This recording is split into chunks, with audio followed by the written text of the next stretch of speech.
Would you believe 70% of the population admit to suffering from imposter syndrome?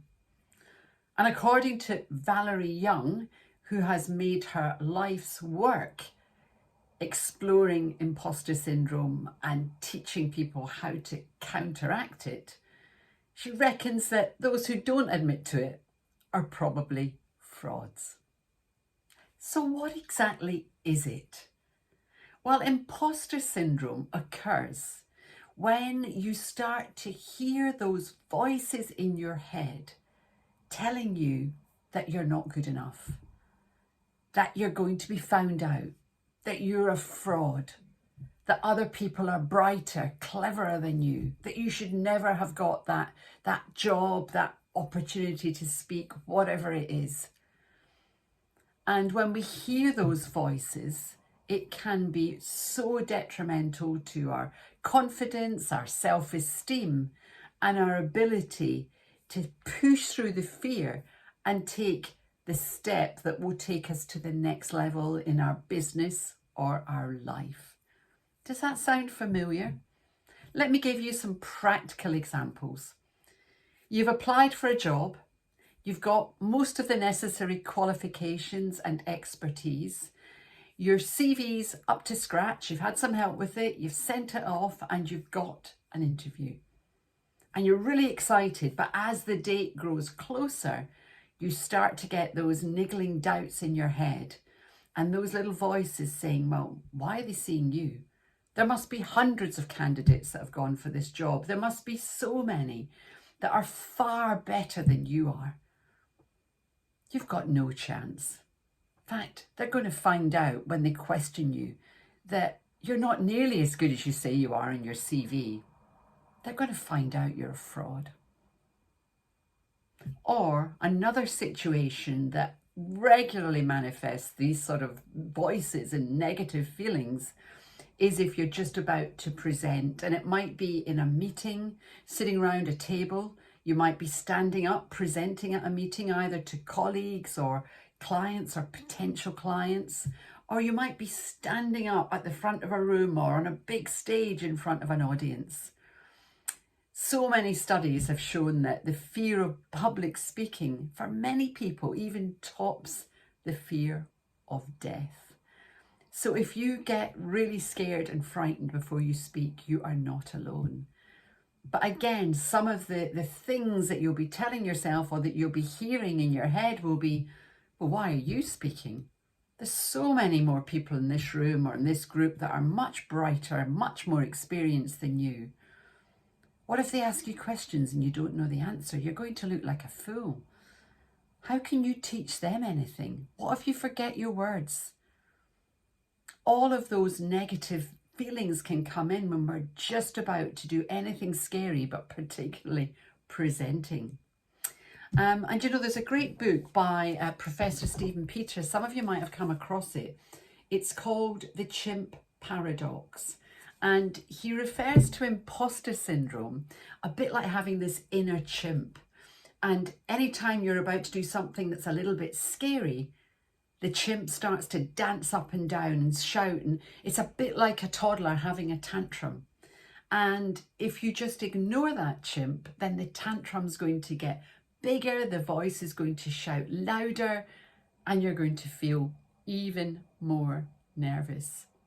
So one of my first tips on counteracting imposter syndrome, and I use that word carefully because I'm not going to tell you how to get rid of it, because I don't believe you can, particularly if you're living a life where you're continually stretching and growing and stepping out of your comfort zone.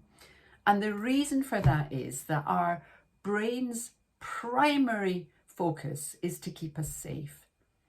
And when we feel frightened, we get that fight or flight response where the cortisol levels in our bloodstream go up, the adrenaline starts to flow, we might get the sweaty palms, the dry mouth, the rapid heart rate.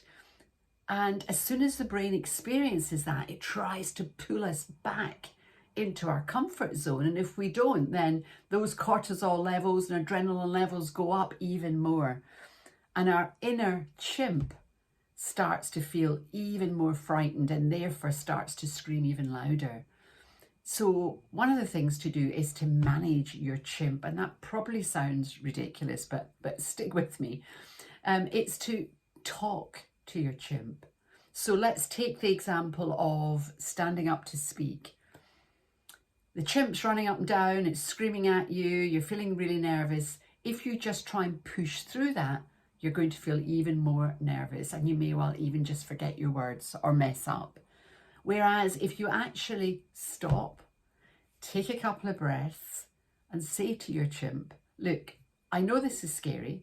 Yes, I'm nervous. It is a stretch for me, but I want to stretch. I want to grow. And I do know my topic really well.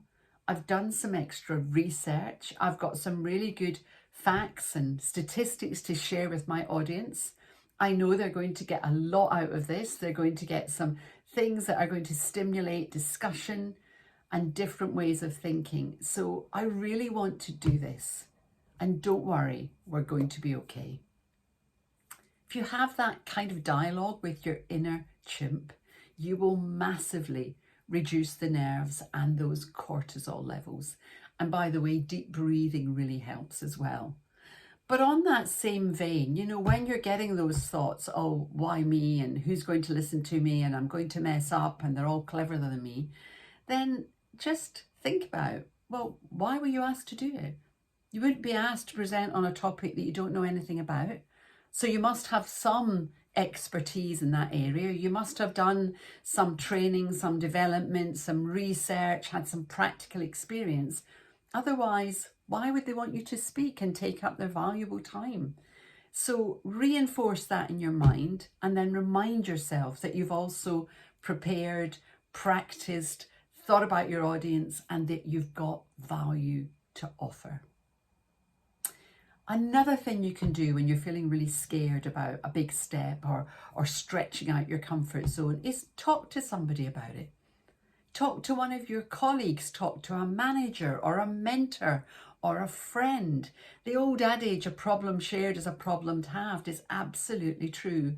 But talk to somebody who can understand what you're trying to do and where you're at, not to somebody who is quite negative and will say to you, oh, don't do it. You don't want to do that. That's scary. Just, you know, carry on doing what you're doing. And there are people out there that will try and keep you in your comfort zone, probably because they don't stretch themselves. I'm sure you know some people like that. So share your issue, but also ask for help, particularly if it's something that you're not familiar with. Perhaps you've never spoken to a group before and it's your first time. Ask for help. Or if you're in a new role and you're feeling a bit insecure because you're not quite sure what's expected of you, or you're not quite sure to do part of that role or follow the procedures or get involved in the projects, ask for help. Often people won't offer help because they assume that you don't want help. You haven't asked for it. They assume that you know what you're doing. They don't want to offend you by making out you don't know what you're doing. So if you don't ask, very often you don't get. But if you're in a new role, how can you possibly know it all? You know, the first few weeks in a new role will be trying, they'll be taxing. There'll be lots of times when you feel you don't know what you're doing and you wonder why you've got that role.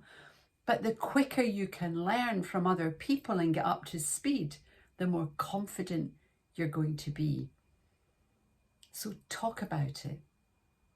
And then just remind yourself that you're in the role you're in, running the business you're doing, because you've got skills, or you've trained, or it's your area of expertise, or you're naturally good at it.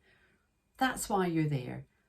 And by stretching out of that comfort zone, by taking those scary steps, you're just getting better and better and stronger and bringing more value to the people you work with, to the workplace and to life. And a lot of counteracting the imposter syndrome is about how you feel about you. So think about how you're going to invest in yourself in the coming months and years, because continual professional development is so pivotal to how your career will shape and pan out in the years to come. And on the Becoming More Significant program that I run, it's a 6-week program. I'm really helping people to connect at a deep level with who they are at their core, to appreciate the unique value they've got to offer, and to be able to share that in a way that feels authentic and real, not arrogant, not brash, but authentic, so that other people know how to tap into your expertise and to get the best out of you. And you just continue to evolve and grow as the years go on. The 6-week program is actually CPD accredited, so it gives you 9 hours of CPD, which many of you in professional bodies will need as part of your qualification. If you want to find out more, do get in touch. My website is sylviabaldock.com, or you can book a no obligation call on calendly.com/Sylvia Baldock. And together, let's make sure that this next phase of your life is the most fulfilling, most exciting, and most significant phase ever. Take care.